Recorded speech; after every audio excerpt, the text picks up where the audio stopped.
je m'appelle Samuel, je suis entrepreneur guinéen, je viens de Conakry. J'ai fondé Sinaï Productions depuis 2014. C'est parti d'une passion en dessin. Je dessine beaucoup. Depuis tout enfant, je dessine énormément. Et à 12 ans, je découvre l'ordinateur. Là aussi, on peut dessiner, mettre des couleurs, ça m'a vraiment passionné.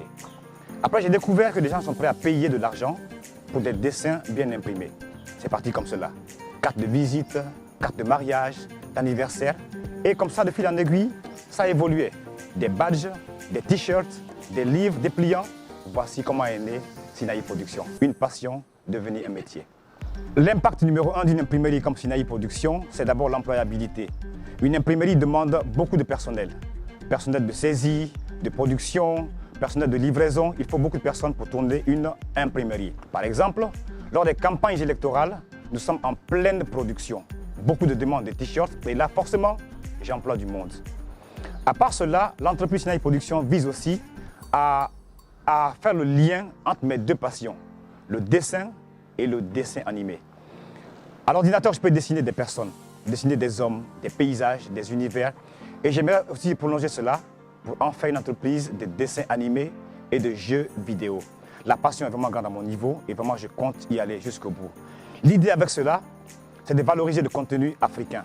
Par exemple, quand on va sur Google et qu'on tape Napoléon, il y a beaucoup d'images de Napoléon qu'on peut voir en ligne parce que Napoléon, des Français ont pris la peine de le dessiner, de le créer et de le mettre en ligne.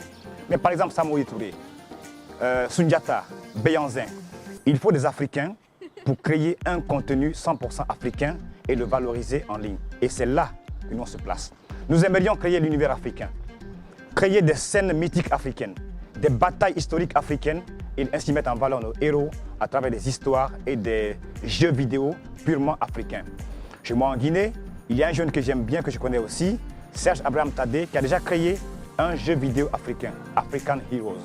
C'est un peu emboîter son pas, c'est un peu le rejoindre afin qu'ensemble, on mette en valeur la culture africaine par les dessins animés et à travers les jeux vidéo.